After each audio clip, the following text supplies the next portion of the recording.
Going on, people? Out here another day on the ground. See how we got the cement poured for the rebar? And we're cutting more rebar to go in.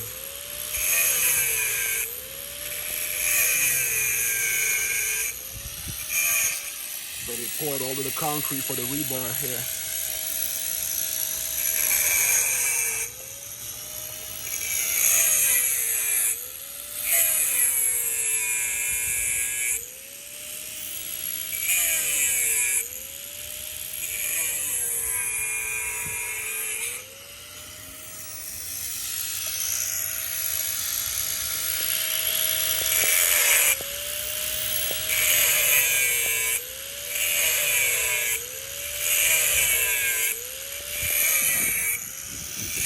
Yeah, people out here working, man. Setting up to come back.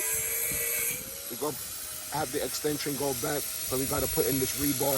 Pass the inspection. So we was able to do the rebar. So we're going to get this done. And then we got to call for another inspection to make sure that it was done correctly.